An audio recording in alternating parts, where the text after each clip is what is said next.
Hey everyone. I'm making this video because some folks on the Music Engraving Tips Facebook page expressed an interest in possibly um, seeing a little bit more about what I do in terms of my Adobe Illustrator engraving practice. And since I'm partway through this score, I figured it would be a really great time to just give you a little bit of a tour and maybe talk about some of the differences between engraving in a typical score writer like Sibelius or Finale versus engraving in Adobe Illustrator.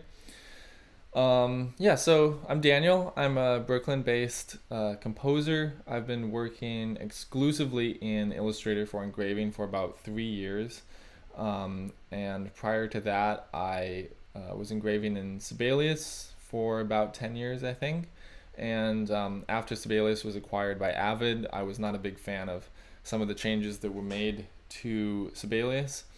Um, and I also didn't really want to switch to Finale. I'm not such a big fan of the everything is a tool philosophy in Finale. What I was really looking for was more of an intuitive, direct manipulation of the score and something a little bit more like hand engraving.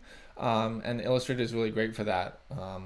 At the same time, my musical style was moving more towards kind of handmade objects, handmade instruments, and manipulations of objects, explorations of materials, and it was a bit more graphical as well. So it really made sense for me to switch to Illustrator entirely, and I really love it. Um, so I'll just give you a sense for why I use Illustrator and what I'm working with here. Um, so it's an octet, and I'm using a lot of objects. I wouldn't even call it extended techniques. I'm just interested in exploring these sounds. So just in terms of the guitar, threaded rods, a small metal file, a toothbrush, a pumice stone. I really don't think that it makes sense to notate these kinds of things with traditional staff lines and notes. What has worked for me is kind of a more vector-based notation. So, for instance, we have these cyan vectors here representing the kind of speed of a threaded rod being pulled across the guitar strings. Then you'll notice in Illustrator, besides color, color gradients are also something that we can use. So that's really great for like here representing a dynamic in relation to a meta dynamic. So I still use the letter dynamic for the meta dynamic, and then within that gesture, I'll use a color gradient to represent that gesture or the density of a sound or something like that. Zooming back out here, piano, some color here for the bow placement. The magenta represents the bow placement on the string. And then also one thing I really wanted to explore with this score was using microphones as instruments. So I draw a lot of inspiration from graphs and scientific illustrations. So what I'm experimenting with here is kind of a radar plot, which represents noise versus pitch on the vertical axis, and stability versus instability on the horizontal axis. And then feedback is represented by movement towards and away from the center, and also by the color magenta.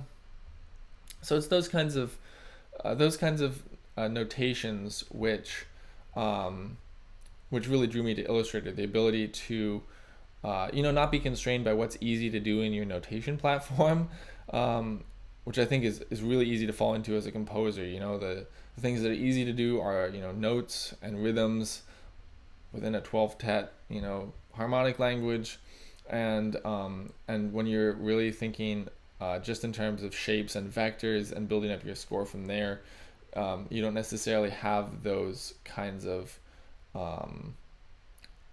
sort of pressures in terms of your notation. So I'll just give you a quick scroll through here. The score, yeah, just kind of a quick look at what we're doing here.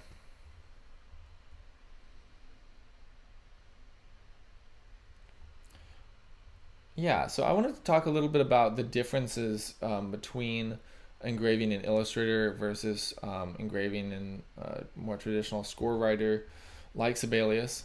And one of the biggest differences right off the bat is that in Sibelius or Finale, everything is kind of in relation to the staff, and the staff is kind of malleable and flexible. Whereas in Illustrator, it's like hand engraving. You are engraving on an artboard, which is this kind of virtual paper. And if you need to insert something, well, you can't go in and just add, a bar or a beat and expect everything to move down unless you've set it up specifically to make that possible in your Illustrator score. It's not as much of an issue for me because I'm an algorithmic composer, and by the time stuff gets into Illustrator, I've usually written a bunch of Python code and exported a bunch of SVGs, and I kind of know where things are going to go in the score. So for this score, by the time I got to engraving, I just went directly to these 11 by 17 artboards, and yeah, that was okay. But for some smaller scores, I've actually done something like this. I would have like a scroll. It's kind of a virtual scroll, and I don't know how wide this is, but Illustrator lets you make a very wide custom artboard, and you would actually go up to Documents and do Edit Artboard, and then you can just actually draw in an artboard like that.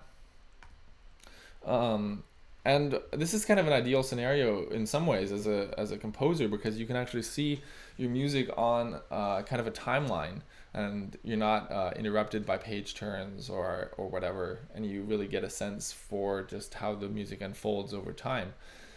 But if you do want to go ahead and break it up into pages, or in terms of doing parts, that can get a little bit more difficult. So if you are doing kind of a scroll, or even if you're doing a bunch of pages and you do need to break something off into a part, there is kind of a trick to that. I can show you down here. So if you've ever used kind of like Rhino or something like that, like a CAD software, and you kind of have the idea of that shapes can both be objects, and they can also like cut objects. They can create like the negative space around objects. It's somewhat similar in Illustrator.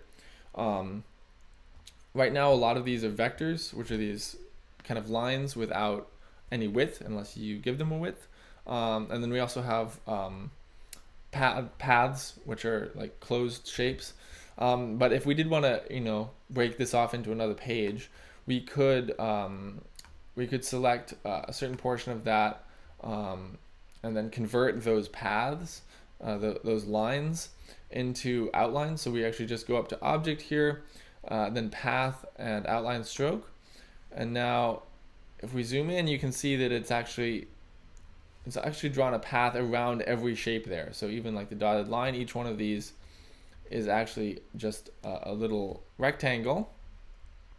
And then if we did want to cut part of the score away, or move it to a different page or a part or something like that, we're going to create a shape here, which is just to cut a certain portion of the score. So this top shape, oh sorry, I actually need to group this first. So we do need to make a group, and that kind of locks a shape together, locks a bunch of shapes together.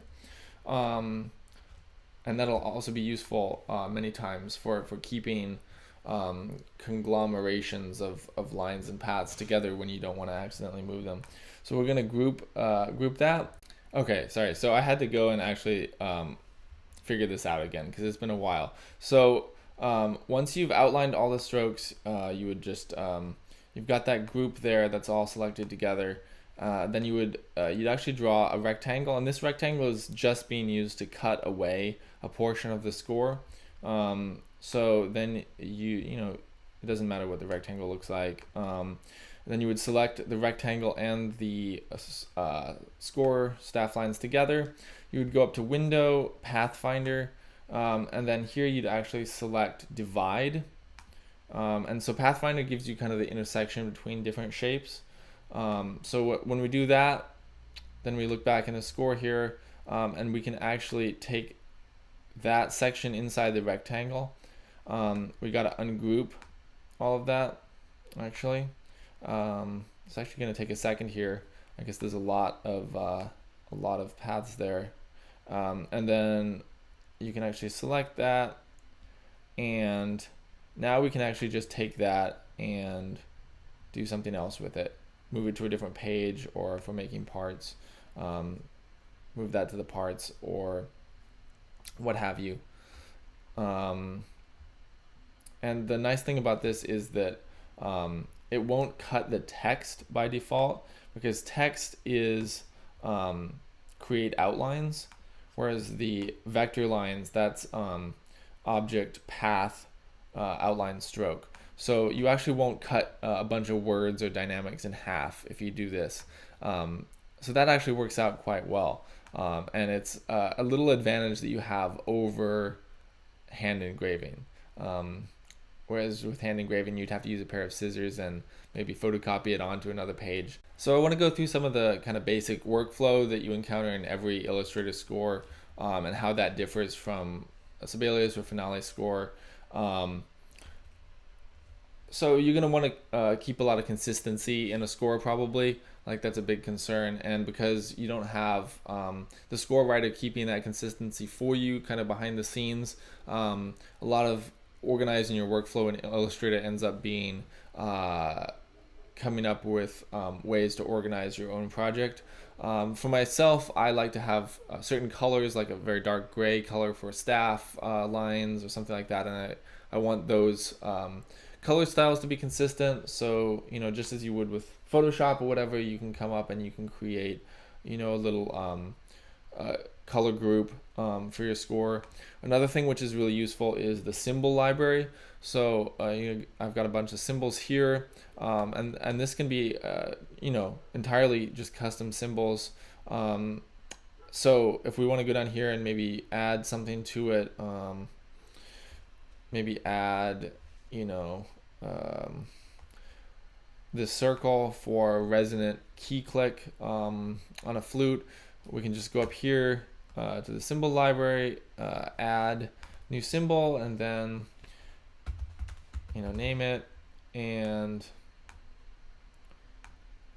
we can add that. And then anytime we need that symbol, we have that handy in the symbol library right here, and you can actually just drag it in, and boom, you have that in your score.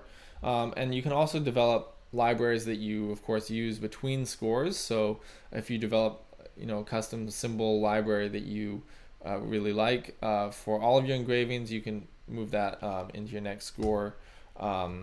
So you can develop this kind of notation style across projects in Illustrator, which is really great. And so any score that you're going to make, you're pretty much any score is probably going to have some kind of a grid. This score is proportional and pretty graphic, so there's not a lot of notated like specific rhythms. But if we come down here to the space between staffs, we can see a little bit of work I've done with that. I kind of use the space between the artboards as just kind of a like scratch paper, because that's not exported when you export the PDFs. The PDF is actually just the space inside the artboards, so you can actually just grab stuff and throw it into the space between them, and that's really great until it starts getting messy. So I have a few rhythms here that I've been working out, but if I was doing a much more rhythmically intense project, I would I would start with a grid. And this is just maybe the beat or a certain length of time, which is going to be, your reference point throughout the score. And then you can go ahead and you can just start creating lines. Now, if you option click and drag, you can copy a line, and then if you Command D in Mac, you can repeat that action, repeat the previous transformation. So maybe we create a few lines here. Doesn't matter how far apart they are. We line that up with our first time point, and then we actually just pull that. It keeps them completely uniform in terms of their spacing. And then, okay, then maybe we have like a quintuplet rhythm or something like that. We come up with a beam, thickness, we decide all those things kind of at the beginning of the score, something like that. And then, we drag that down a little bit. Oops. Okay, maybe it's 16th notes, something like that. And now you wouldn't be doing this every time you write a rhythm. You could save this as a symbol and import that, or in some other way have kind of a little database of basic building blocks, and then you start to build up the score from that. Now, if we zoom in here, you can see we have kind of an issue at the corner here. It doesn't look great. And the reason for that is the Illustrator sees these two lines as vectors. So it's defaulting to having them meet at a point, and that means that we have this kind of area that doesn't line up. Now, fortunately, in Illustrator, we can switch back and forth between vectors and paths as we outlines as we did before. So that's object, path, outline, stroke, and now each one of these is not a vector, it's kind of a rectangle with a path around the outside.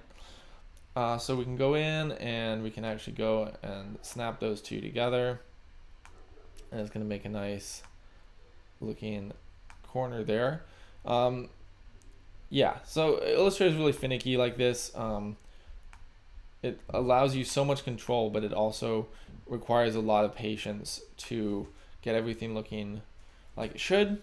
Although, developing a more organized workflow can help you, make that a little bit more bearable.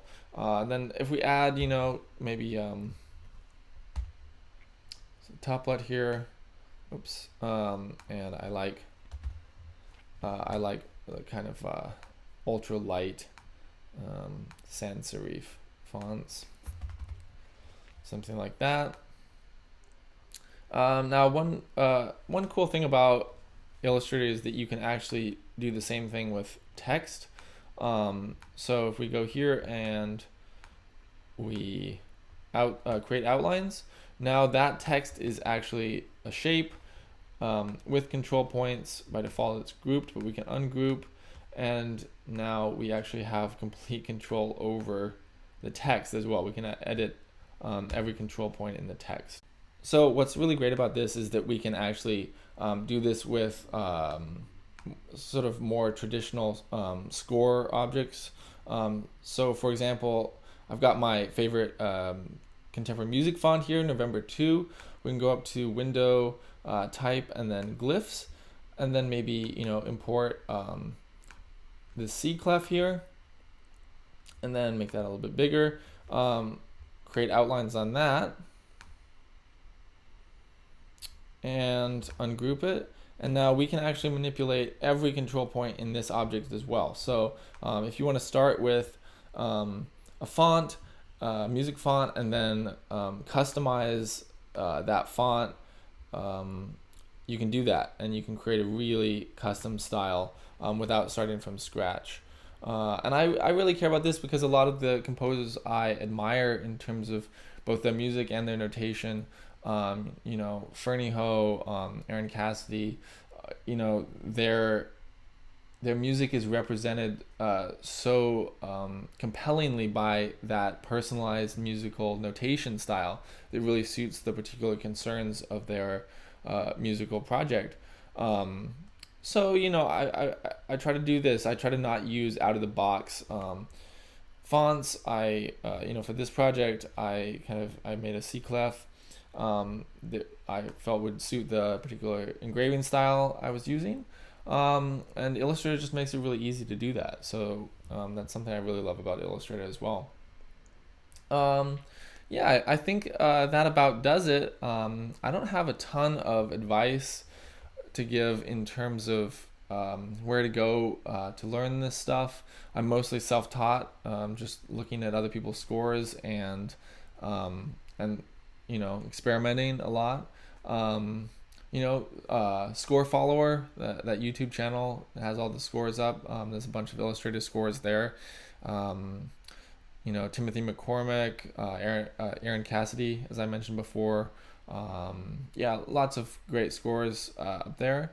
And then also just developing really meticulous workflows and technique in Illustrator to make the whole process a little bit less onerous. Please feel free to shoot me any questions on Facebook or through my website or whatever if you want. And happy engraving.